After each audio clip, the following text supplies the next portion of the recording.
আসসালামু আলাইকুম। সবাই কেমন আছেন? আশা করি সবাই ভালো আছেন। আজ আপনাদের জন্য নিয়ে এসেছি গল্পের ১৫ নম্বর পর্ব। আশা করি গল্পটি আপনাদের ভালো লাগবে। তাহলে চলুন শুরু করা যাক। দীপা আবার বলতে গেল, শুনুন না, সম্পূর্ণ কথা শেষ করতে পারল না। তার আগেই হঠাৎ আমি ওকে ধাক্কা দিয়ে ফেলে দিই। দীপা মেঝেতে পড়ে ফেলফেল করে আমার দিকে তাকিয়ে আছে। আমি বললাম, তোর অনেক শখ না ছুটকির সাথে ঘুমানোর? এখন যা, এ রুমে একদম আসবি না। দীপা আমার এমন আচরণ দেখে অবাক হয়ে যায়। সে কান্না করছে আর আমার দিকে তাকিয়ে আছে। আমি বললাম, কি রে, কানে কথা যায় না? আমার রুম থেকে বেরিয়ে যা। দীপা বুঝতে পারলো আমি খুব রেগে আছি, তাই সে কিছু না বলে গুটি গুটি পায়ে বেরিয়ে গেল রুম থেকে। তারপর চোখ মুছে ছুটকির রুমে গেল ঘুমানোর জন্য। দীপাকে ছুটকি নিজের রুমে দেখে কিছুটা অবাক হয়। ছুটকি ভ্রু কুচকে বলে, ভাবি তুমি এখানে কেন? কিছু কি লাগবে? দীপা বলে, আসলে আমি এসেছি তোমার সাথে ঘুমোতে। ছুটকি বলে, আমার সাথে ঘুমোবে মানে?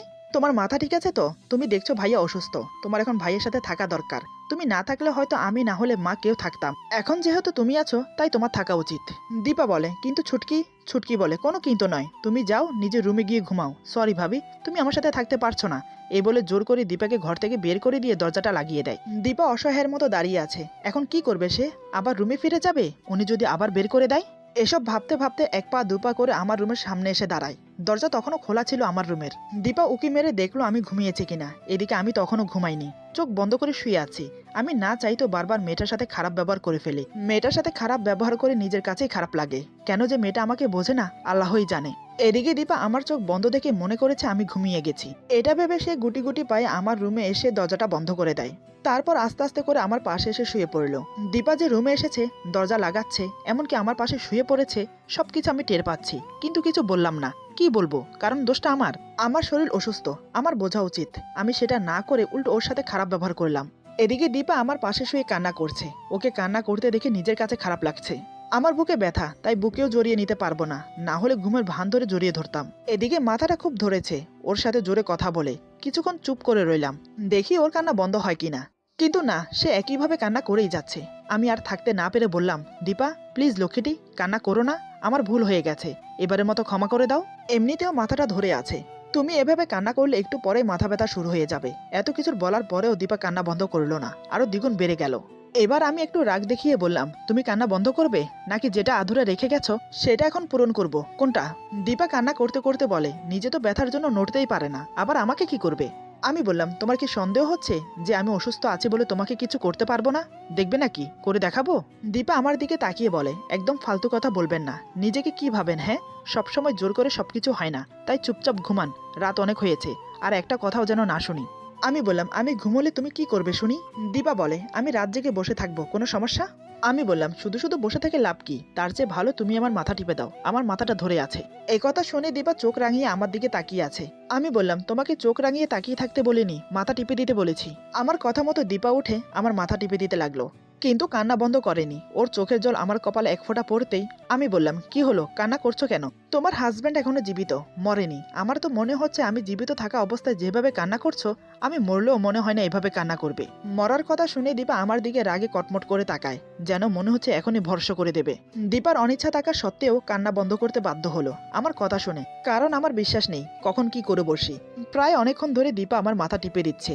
আমি বললাম, থাক, আর মাথা টেপা লাগবে না, এখন শুয়ে পড়ো, অনেক রাত হয়ে গেছে। বেশি রাত জাগলে আবার শরীর অসুস্থ হয়ে পড়বে তোমার, তখন আমরা দুজনেই অসুস্থ হয়ে পড়বো, কেউ কারোর সেবা করতে পারবো না। দীপা বলে, একদম ন্যাকামি করবেন না, বুঝেছেন? আমার রাত জাগার অভ্যাস আছে, আমার চিন্তা না করে ঘুমিয়ে পড়ুন তাড়াতাড়ি। আমি বললাম, কেন, আমি জেগে থাকলে কি তোমার সমস্যা হয়? আচ্ছা, তুমি আমাকে সত্যি করে একটা কথা বলো তো, তুমি কি সত্যি আমাকে কোনোদিন মেনে নেবে না? সারা জীবন কি আমরা এরকম করে থাকবো, নাকি আমাদের একটা সুন্দর সংসার হবে, সুন্দর সুন্দর দু চারটা বেবি হবে? দীপা বলে, আমি এখন এসব নিয়ে কোনো কথা বলতে চাচ্ছি না, আপনি অসুস্থ, আপনি সুস্থ হয়ে উঠুন, তারপর এসব নিয়ে কথা বলা যাবে। আমি বললাম, না, আমার এক্ষুনি উত্তর চাই, আর সেটা তুমি আমাকে এখন দেবে। দীপা বলে, অনেক রাত হয়ে গেছে, মা এসে যদি আমাদের মাঝে এরকম কথা শোনে তাহলে খারাপ ভাববে, তাই বলছে এখন ঝগড়া করা ঠিক হবে না, সকালে এসব নিয়ে কথা বলা যাবে। আমি বললাম, আমি এসব নিয়ে কথা বলতে গেলেই তুমি যে কোনো একটা অজুহাত দেখিয়ে কথাগুলো কাটিয়ে দাও। আমি শুনতে চাই তোমার সমস্যা কি? দীপা বলে, আমার কোনো সমস্যা নেই, আপনি আগে সুস্থ হয়ে উঠুন। এখন আমার মাথায় শুধু একটাই টেনশন, আপনি কবে সুস্থ হবেন। তাই বলছি এখন কোনো ধরনের কথা বলবেন না, আর উত্তেজিত হবেন না। আপনি যদি এখন উত্তেজিত হয়ে যান আর মাথায় টেনশন নেন, তাহলে আপনার যে কোনো একটা দুর্ঘটনা ঘটতে পারে, সেটা আমার মেনে নিতে অনেক কষ্ট হবে। আপনি কি চান আমি কষ্ট পাই? আমি মাথা দুই দিকে নেড়ে বুঝিয়ে দিলাম না। দীপা বলে, তাহলে ভদ্র ছেলের মতো ঘুমিয়ে পড়ুন। আমি আর একটা কথাও বললাম না। চুপচাপ দীপার কোমর জড়িয়ে ধরে ঘুমানোর চেষ্টা করলাম। দীপা আতশোয়া হয়ে আমার মাথায় হাত বুলিয়ে দিচ্ছে। একসময় আমি গভীর ঘুমে তলিয়ে গেলাম। দীপা অবাক হয়ে আমার মুখের দিকে তাকিয়ে ভাবছে। ঘুমন্ত মুখটা একদম বাচ্চাদের মতো লাগছে, ঘুমন্ত চোখ দুটো অনেক মায়াবী। এসব ভাবতে ভাবতে হঠাৎ করে দীপা আমার দিকে ঝুঁকে পড়ল। সে নিজেও জানে না কেন এমন হচ্ছে ওর মাঝে। দীপা আস্তে আস্তে আমার কাছে চলে এলো। দীপা আমার এতটা কাছে চলে এসেছে যে আমার মুখের গরম নিঃশ্বাস ওর মুখের উপর পড়ছে। এমন মনে হচ্ছে ওর হার্টবিটে কেউ হাতুড়ি পিটাচ্ছে। দীপা আলতো করে ওর ঠোঁট জোড়া আমার কপালে বসিয়ে দিল। কয়েক সেকেন্ড ধরে রেখে সরে গেল। তারপর আমার গায়ে চাদরটা টেনে দিয়ে নিজেও সেই চাদর গায়ে দিয়ে শুয়ে পড়ল। আমার বুকে ওর মাথাটা আলতো করে ঠেকিয়ে চোখ বন্ধ করে শুয়ে রইল। অন্যরকম একটা শান্তি অনুভব করতে লাগলো দীপা। আসলে মেয়েদের সব থেকে আস্থা ভরসা স্থান হলো তাদের স্বামীর বুকে। সারাদিন শত কষ্টের মাঝে একবার যদি স্বামীর বুকে মাথা রাখতে পারে তাহলে তাদের সব দুঃখ উদাও হয়ে যায়। যদি স্বামী ভালো হয়তো তাহলে সে তার স্ত্রীর সব দুঃখ কষ্ট বোঝে, আর যদি খারাপ হয় তাহলে তার কোনো কথাই নেই, জীবন সুখের বদলে নরক হয়ে যায়। দীপা নিজে নিজে অনুভব করতে লাগলো আসলে স্বামীর সুখটা কোথায়। আমার বুকে মাথা রেখে সুখ খুঁজতে খুঁজতে কখন যে ঘুমিয়ে গেছে দীপা সেটা সে নিজেও জানে না। সকালে ঘুম ভাঙলো বাইরের মিষ্টি রোদের ছটায়। রোদের আলো দীপার চোখে মুখে এসে পড়েছে। দীপা উঠে জানালার পর্দা সরিয়ে দিল। পর্দা সরাইতে রোদ এসে আমার মুখের উপর পড়লো। তাতেই আমি গা মরামরি দিয়ে উঠলাম। এদিকে দীপা ভেবেছে এই বুঝে আমি উঠে পড়লাম, কিন্তু না, আমি আবার নড়ে চড়ে ঘুমিয়ে পড়লাম। আমাকে আবার ঘুমোতে দেখে দীপা রেগে যায়। দীপা মনে মনে বলে অসুস্থ মানুষ, একটু তাড়াতাড়ি ঘুম থেকে উঠবে, নাস্তা করবে, তাড়াতাড়ি সুস্থ হবে, তা না করে উল্টো হচ্ছে, দাঁড়াও দেখাচ্ছি মজা। এই বলে দীপা টেবিলে থাকা গ্লাসের পানি নিয়ে আমার মুখে সজনে মেরে দেয়। হঠাৎ পানির ছিটা মুখে এসে পড়াতেই আমি ধরপড়িয়ে উঠে বসি। এটা দেখে দীপা খিলখিল করে হাসছে। এটার জন্য আমি অনেকটা রেগে যাই, ওর দিকে রাগী লুক নিয়ে তাকিয়ে থাকি। আমি বললাম, এটা কি হলো? আমার এত স্বাদের ঘুম তুমি উধাও করে দিলে, তাও আবার এত সকাল সকাল। এটা করার কারণ কি? দীপা বলে, আপনার মতো আলসিয়া মানুষ আমি আর কখনো দেখিনি। কেউ এত সকাল পর্যন্ত ঘুমিয়ে থাকে? আমি বললাম, কেউ থাকে কিনা আমি জানি না, তবে আমি ঘুমিয়ে থাকি। তুমি আমাকে এভাবে জাগালে কেন? দীপা বলে, আমার মন চেয়েছে তাই আমি জাগিয়ে দিয়েছি। আপনার মন চাইছে তাই আপনি ঝগড়া করছেন, কিন্তু আমার এখন ঝগড়া করার কোনো ইচ্ছে নেই। সকাল হয়ে গেছে, এখন আমি বাইরে যাব, দেখি বাইরের পরিবেশটা কেমন। আমি বললাম, বাইরে যাই মানে কি? আমাকে সকাল সকাল ঘুম থেকে তুলে এখন তুমি বাইরে যাবে? তাহলে আমি একা রুমে থেকে কি করব? দীপা বলে, আপনি কি করবেন সেটা আমি কি করে বলবো? একটা কাজ করুন, আপনি বসে বসে ললিপপের মতো বৃদ্ধাঙ্গুল চুষতে থাকুন। এই সুযোগে আমি একটু ঘুরে আসি। আমি বললাম, কি বললে? তুমি আমাকে ছোট বাচ্চা মনে করো নাকি? দীপা বলে, তা নয় তো কি। আমি বললাম, দেখো ভালো হবে না বলে দিচ্ছি, আমার মেজাজ খারাপ করো না কিন্তু, তাহলে কিন্তু। দীপা বলে, এই তাহলে কিন্তু কি? তাহলে কিন্তু বলে ভয় দেখাবেন না, আপনার দূর কত দূর আমার জানা আছে, তাই বেশি ভয় দেখাতে আসবেন না। আমি বললাম, এত বড় সাহস তোমার, তুমি আমাকে এভাবে কথা বলো? ওকে, আমিও দেখছি, আমাকে সুস্থ হতে দাও, তারপর তোমাকে আমি কি করি সেটা তুমি হারে হারে টের পাবে। দীপা বলে, সেটা না হয় পরে দেখা যাবে, এখন সময়টা আমার, বুঝেছেন? তাই হাতছাড়া করতে চাই না। এই বলে আমাকে মুখ ভেজকে দিয়ে চলে গেল। দীপা চলে যাওয়ার পর আমি বললাম, উফ, আর কতদিন যে লাগবে সুস্থ হতে? সুস্থ আগে হয়ে নেই, তারপর দেখবো তুমি কত দূর যেতে পারো আর আমি কত দূর যেতে পারি। দীপা রুম থেকে বেরিয়ে যেতেই দেখে ছুটকি ওর রুম থেকে বেরিয়ে আসছে। ছুটকি বলে, কি ভাবি, এত তাড়াতাড়ি ঘুম ভেঙে গেল? দীপা বলে, আমি প্রতিদিন এরকম সকাল সকাল ঘুম থেকে উঠে পড়ি। ছুটকি বলে, প্রতিদিনের রাত আর আজকের রাত কি এক ভাবি? দীপা বলে, দেখো সকাল সকাল ফাজলামো শুরু করবে না, এখন চলো নিচে, আম্মুকে একটু সাহায্য করি। ছুটকি বলে, আচ্ছা ঠিক আছে, তবে পরে সবকিছু বলতে হবে কিন্তু। দীপা বলে, কি বলবো? অনেকটা অবাক হয়ে ছুটকির মুখের দিকে তাকিয়ে রইল কথাটা বলে। ছুটকি বলে, আমি কি জানি, তবে আমি শুনতে চাই এত তাড়াতাড়ি ঘুম থেকে ওঠার কারণ কি? দীপা বলে, দেখো আমি কাল সকাল থেকে এই পর্যন্ত বাসায় যাইনি, মা নিশ্চয়ই চিন্তা করছে আমাকে বাসায় যেতে হবে। ছুটকি বলে, এত সকাল সকাল তুমি বাসায় চলে যাবে? এটা হতে পারে না।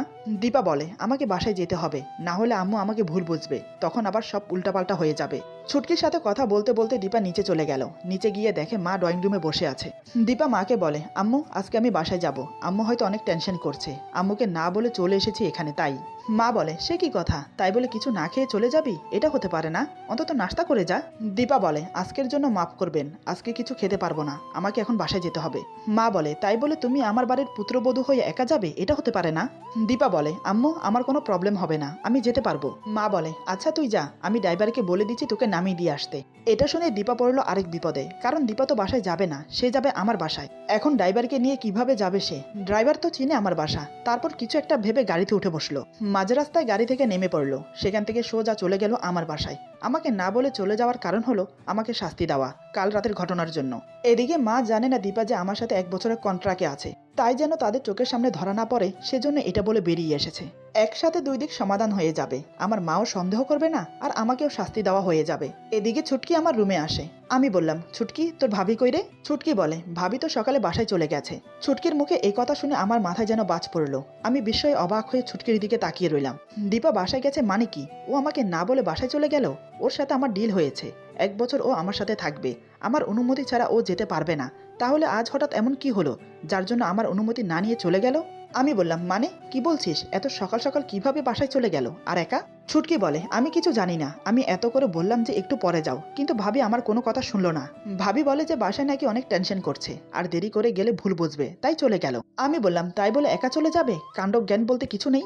ছুটকি বলে, আমি কিছু জানি না, তবে চলে গেছে এটা জানি। এখন তোর কিছু লাগবে বল, আমি এনে দিচ্ছি। আমি বললাম, আমার এখন কিছু লাগবে না, তুই এখন আমার চোখের সামনে থেকে সরে যা। অনেকটা রেগে গিয়ে কথাটা বললাম। ছুটকি আমার কথা মতো চলে গেল। ছুটকি চলে যাওয়ার পর আমি বললাম, ওর এত বড় সাহস, আমাকে না বলে চলে গেল। আমাকে বলে গেল যে বাইরে থেকে আসছি, এই বলে আমাকে ফাঁকি দিয়ে বাসা থেকে চলে গেল। দাঁড়া দেখা পাই, তারপর মজাটা বোঝাবো। রাগের চোটে আমার পুরো শরীর কাঁপছে, নিজের রাগ আর কন্ট্রোল করতে পারছি না, তাই ঘরের জিনিসপত্র ভাঙা শুরু করলাম। ওর এত বড় সাহস, আমাকে না বলে বাসায় চলে যায়। রাগের চোটে মনে হয় মাথাটা ফেটে যাবে। উফ, আর কিছু ভাবতে পারছি না। আবার মাথা ব্যথা শুরু হয়ে গেল আমার। 2 হাতে মাথা চেপে বিছানার উপর বসে পড়লাম। এদিকে দীপা আমার বাসায় পৌঁছে লম্বা একটা ঘুম দিল। দুপুরের দিকে ঘুম থেকে উঠে ঘর দুয়ার পরিষ্কার করে গোসল করে নিল। হালকা পাতলা কিছু খেয়ে বেলকনিতে দাঁড়িয়ে ভাবতে লাগলো, কাজটা কি ঠিক করলাম? ওনাকে না বলে চলে এসেছি, আমার উপর রাগ করে আবার কোনো কিছু করে বসবে না তো? উফ, কেন যে না বলে আসতে গেলাম। এতক্ষণে ছুটকি হয়তো বলে দিয়েছে আমি বাসায় চলে গেছি। এটা শুনে নিশ্চয়ই আমার উপর রেগে ফায়ার হয়ে আছে। এদিকে ছুটকি আমার কাণ্ড দেখে মাকে ডাকতে চলে গেল। ছুটকির কথা শুনে মা দৌড়ে উপরে চলে আসলো। এসে দেখে পুরো ঘর লন্ডভন্ড হয়ে আছে, জিনিসপত্র ভেঙে চুরে এদিক ওদিক ছিটিয়ে আছে। এসব দেখে মা অবাক হয়ে বলে, এরকম পাগলামো করছিস কেন? কেন বুঝতে পারছিস না তুই অসুস্থ? এই সময় এতটা উত্তেজিত হওয়া ঠিক না। আমি বললাম, আমি কি পাগলামি করলাম? ও আমাকে না বলে চলে গেল কি জন্য? আমাকে বললে তো পারতো, আমাকে বললে আমি কি যেতে দিতাম না? মা বলে, তুই এটা ভুলে যাস না, ওর উপর একটা পরিবারের দায়িত্ব আছে, আর তুই ওকে কিভাবে বিয়ে করেছিস সেটা তুই খুব ভালো করেই জানিস। ওর পরিবারের কেউ জানে না এই বিয়ের কথা। মেয়েটা গতকাল থেকে সারা দিন সারা রাত এখানে ছিল। ওর মা নিশ্চয় টেনশন করছে ওর জন্য, আর রুমের একই বেহাল অবস্থা করেছিস। সবকিছু ভেঙে ফেলেছিস কেন? আমি চুপচাপ মাথা নিচু করে বিছানায় বসে আছি, কারণ মা এখন অনেক রেগে আছে। এখন কিছু বলা ঠিক হবে না, যদি কিছু বলি তাহলে উল্টাপাল্টা হয়ে যাবে সবকিছু। মা বলে, কি হলো এখন আমার কথার উত্তর দিচ্ছিস না কেন? খুব তো বকবক করছিলি। ছুটকি বলে, আরে আম্মু, তুমিও কি ভাইয়ের মতো পাগল হয়ে গেলে নাকি? হয়তো। ছুটকিকে থামিয়ে দিয়ে মা বলে, তোকে এখানে কোনো কথা বলতে বলিনি, তুই যেটা করছিলি সেটা কর। ছুটকি আর কিছু বলার সাহস পেল না, চুপচাপ ওখানেই দাঁড়িয়ে রইল। মা বলে, আর তুই এটাও ভুলে গেছিস তুই এখন অসুস্থ? তোর এই শরীরে এতটা উত্তেজিত হওয়া শরীরের জন্য ভালো হবে না। এত রাগ কোত্থেকে আসে? মেয়েটা এখন চলে গেছে, বিকেলে নিশ্চয়ই আবার আসবে। এমনটা তো নয় যে ও তোকে ছেড়ে একেবারে চলে গেছে। কিছু বলছি না বলে মাথায় চড়ে বসেছিস? আমি শুধু চুপচাপ মায়ের বকা খেয়ে যাচ্ছি, কিছু বলছি না। মা কিছুক্ষণ বকা দিয়ে রুম থেকে বেরিয়ে গেল। মা বেরিয়ে যাওয়ার সাথে সাথে ছুটকি শুরু হয়ে গেল। ছুটকি বলে, এখন দেখ কেমন লাগে। তোকে আগেই বলেছিলাম বেশি রকম মাতামাতি করিস না, সুযোগ পেলেই ভাবি আবার চলে আসবে, কিন্তু তুই সেটা শুনলি না। ছুটকিও কিছুক্ষণ কথা শুনিয়ে চলে গেল। আমি সেখানে নিস্তব্ধ হয়ে বসে আছি। কি হচ্ছে আমার সাথে আমি নিজেও জানি না। সবাই দেখছি দীপার পক্ষ নিয়ে কথা বলছে, আমার দিকটা কেউ দেখছে না। আমি কি ভুল কিছু বললাম? আমাকে অন্তত বলে যেতে পারতো। আমি স্বামী হিসেবে কি আমার কোনো অধিকার নেই জানার? এতটুকু কি যোগ্যতা নেই আমার? কিন্তু আরেকটা কথা থেকে যায়, দীপা 1 বছরের কন্ট্রাক্টে আমার কাছে আছে। ওর মা ভাই টেনশন করার তো কোনো প্রশ্নই আসে না। তাহলে ও চলে গেল কেন? আমি আর ভাবতে পারছি না। এই মেয়েটা আমাকে প্রতি পদে পদে কষ্ট দেবে। দীপা কি বুঝতে পারে না এই মুহূর্তে ওর সঙ্গ আমার কতটা প্রয়োজন? ও কি বুঝতে পারে না আমি ওকে কতটা ভালোবাসি? সব ভালোবাসি কি মুখে প্রকাশ করে বলতে হয়? এদিকে দীপা আমার জন্য অস্থির হয়ে ছুটকিকে ফোন দিল, কারণ আমার ফোন হারিয়ে গেছে, তাই আমাকে ফোন দিতে পারছে না। কিছুক্ষণ রিং হওয়ার পর ছুটকি ফোন রিসিভ করে বলে, আরে ভাবি তুমি কোথায়? এদিকে তো সর্বনাশ হয়ে গেছে। ছুটকির মুখে এই কথা শুনে দীপা কিছুটা ঘাবড়ে যায়। দীপা কাপা কাপা গলায় বলে, কি হয়েছে? তোমার ভাইয়ের কিছু হয়নি তো? এরপর ছুটকি সকালের সব ঘটনা খুলে বলল। সব কথা শুনে দীপা ভয় পেয়ে যায়। দীপা বলে, এখন কি হবে ছুটকি? উনি তো আমাকে আস্ত রাখবে না। ছুটকি বলে, তোমার অন্যায় হয়েছে ভাবি, অন্তত ভাইয়াকে বলে যাওয়া উচিত ছিল তোমার, তাহলে আর এত কাণ্ড হতো না। দীপা বলে, আমি আমার ভুলটা বুঝতে পারছি, সত্যি আমি অনেক বড় ভুল করেছি, কিন্তু এখন উপায় কি সেটা বলো। ছুটকি বলে, এখন আর কিছু করার নেই, ভাইয়া এমনিতেও রেগে আছে, বোঝালে সে বুঝবে এমনটা কিন্তু না। তুমি ভাইয়াকে খুব ভালো করে চেনো, তারপরও যে কেন ভুলটা করতে গেলে, এখন তুমি যেভাবেই হোক বিকেলের দিকে চলে আসো। দীপা বলে, না বাবা, যে মার খাওয়ার কোনো শখ নেই, তোমার ভাইয়ের হাত হাত নয় লোহা। ছুটকি কিছুটা অবাক হয়ে বলে, ভাবি তার মানে ভাইয়া তোমাকে মেরেছে? দীপা বলে, মারেনি আবার, সেটা আবার বলতে, একটুখানি ভুল করলেই মারে, তবে ওনার কোনো দোষ নেই, দোষটা আমার। উনি আমাকে যেটা করতে নিষেধ করে আমি সেটা আরো বেশি করে করি। ছুটকি বলে, তাহলে ঠিক আছে, এখন আবার দ্বিতীয়বার মার খাওয়ার জন্য তৈরি হয়ে যাও, জলদি বাসায় চলে আসো। দীপা বলে, তুমি আমাকে জেনে শুনে বাঘের মুখে ঠেলে দিচ্ছ, এটা কিন্তু ঠিক না। ছুটকি বলে, বিকেলে আসলে আমার মনে হয় না তেমন কোনো ঝামেলা হবে, কিন্তু যদি কাল আসো তখন আমি জানি না কি হয়, রাগটা হয়তো আরো দ্বিগুণ হয়ে যাবে। আমি তো বলে রেখেছি ভাবি বিকেলের দিকে চলে আসবে, অন্তত আমার মানটা রাখো। আর মা তো আছেই তোমাকে বাঁচানোর জন্য, চিন্তা কিসের, চলে আসো। দীপা একটা বড় করে নিঃশ্বাস ফেলে বলে, ঠিক আছে আমি এখনই আসছি। এই বলে ফোনটা কেটে দিয়ে বেরিয়ে পড়লো আমার বাড়ির উদ্দেশ্যে। অন্যদিকে আমি ক্লান্ত হয়ে ঘুমিয়ে পড়েছি। কিছুক্ষণের মধ্যেই দীপা আমাদের বাসায় চলে আসলো। মনের ভিতর একরাশ দুশ্চিন্তা আর ভয় নিয়ে বাড়ির ভিতর প্রবেশ করলো। মা তখন ড্রয়িং রুমে বসেছিল। দীপাকে আসতে দেখে মা বলে, কি রে মা, কেমন আছিস? মুখ দেখে তো মনে হচ্ছে কিচ্ছু খাসনি, এদিকে আয়, আমি খাবার বেড়ে দিচ্ছি। দীপা মনে মনে বলে, কি করে খাই মা, একটু পরে তো জমের সাথে মোকাবেলা করতে হবে, মুখ দিয়ে কি আর খাবার নামে?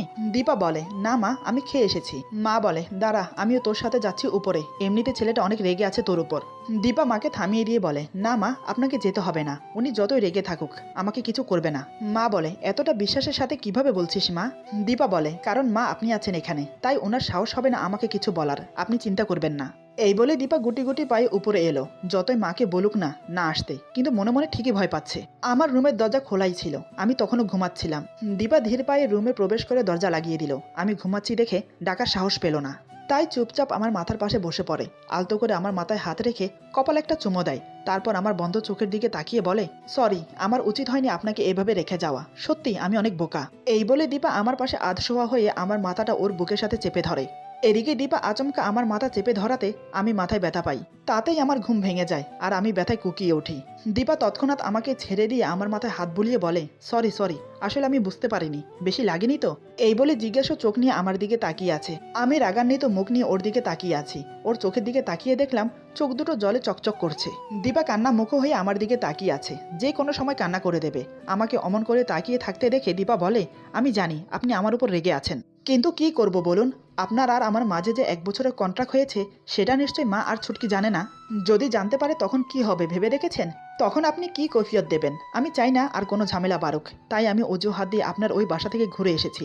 সেখানেও ঘরদুয়ার অগোছালো ছিল, সেটাও পরিষ্কার করে আসলাম। আর এতটুকু বলে দীপা আর বলতে পারছে না, ভয় কুকড়িয়ে গেল। আমি ওর মুখের দিকে তাকিয়ে বললাম, আর কি বলো, চুপ হয়ে গেলে কেন? দীপা আমার চোখের দিকে তাকিয়ে বলে, মারবেন না তো? আমি বললাম, সত্যি করে বলো আর কি? দীপা আমতা আমতা করে বলে, ইয়ে মানে আপনাকে একটু শাস্তি দেওয়ার জন্য না বলে চলে গিয়েছিলাম, কালকে রাতের ঘটনার জন্য। ওর কথা শুনে আমি চোখ ছোট ছোট করে ওর দিকে তাকিয়ে রইলাম। দীপা প্রহর গুনছে, আমি কি করি এখন সেটা ভেবে। আমি বুঝতে পারছি ও খুব ভয় পাচ্ছে আমাকে, তাই খুব নরম সুরে বললাম, এমনটা আর কখনো করবে না, যেখানে যাবে বলে যাবে। তুমি জানো আমার কতটা টেনশন হচ্ছিল। এই বলে দীপার হাত ধরে বললাম, তোমার এমন আচরণে আমি খুব কষ্ট পাই, আমাকে কষ্ট দিতে তোমার ভালো লাগে? দীপা দুই দিকে মাথা নেড়ে বলে, না। আমি বললাম, তাহলে এমন করো কেন, কেন বারবার আমাকে কষ্ট দাও? এবার দীপা কান্না করে দিল। সে কান্না করতে করতে বলে, ভুল হয়ে গেছে, আর কখনো করব না। আমি বললাম, এটা তো তুমি প্রতিদিনই বলো, আমি আর কিছু করব না, আমার ভুল হয়ে গেছে। ঘুরে ফিরে সেই একই কাজ তুমি আবার করো কেন বলো তো? দীপা আর কিছু না বলে চুপ করে থাকে। আমি কিছু না বলে ওকে বুকে জড়িয়ে নিলাম। আমার বুকে আসতেই দীপা জোরে কান্না করে ওঠে। ওর মুখটা আমার গলার কাছে গুজে দিয়েছে। আমি এক হাতে শক্ত করে ওর মাথা চেপে ধরে অন্য হাতে ওর কোমর ধরে নিজের আরো কাছে টেনে নিলাম। মাথায় আলতো করে একটা চুমো দিলাম। দীপার মাথা তুলে ওর ভেজা চোখে চুমো এঁকে দিলাম। দীপা অশ্রুসিক্ত নয়নে আমার চোখের দিকে তাকিয়ে আছে। ওর ঠোঁট তিত্তির করে কাঁপছে, যেন আমাকে ডাকছে। আমি ওর কাপা ঠোঁটে আলতো করে চুমো খেয়ে নিজের দখলে নিয়ে নিলাম। ওর নিচের ঠোঁটে আলতো করে কামড় দিয়ে চুষতে শুরু করলাম। দীপা কেঁপে ওঠে, আমার টি শার্ট খামছে ধরে। কিছুক্ষণ অতিবাহিত হওয়ার পর দীপা নিজেকে ছাড়িয়ে আমার চোখে চোখ রেখে বলে, এখন আর না, আপনি সুস্থ হয়ে নিন, তখন যত মন চায় তত দেব, একটুও না করব না। আমি বললাম, এই বলে ওর নাকে নাক ঘষতে থাকে। দীপা চোখ বন্ধ করে অনুভব করছে আমার পরশ। হঠাৎ দরজা খুলে যে আসলো তাকে আমরা একটু আশা করিনি, আর যে এসেছে সে যা বলল তা শুনে দুজনে স্তব্ধ হয়ে গেলাম। লজ্জায় মুখ লুকাতে পারছি না দুজনে কোথাও, এমনটা হবে ভাবতে পারিনি। এরপর যা হলো, আজকের গল্প এখানে সমাপ্ত। গল্পের বাকি অংশ পেয়ে যাবেন আগামী পর্বে। আশা করি গল্পটি আপনাদের ভালো লাগবে। বন্ধুদের সাথে বেশি বেশি করে শেয়ার করবেন। সবাই ভালো থাকবেন, সুস্থ থাকবেন। আল্লাহ হাফেজ।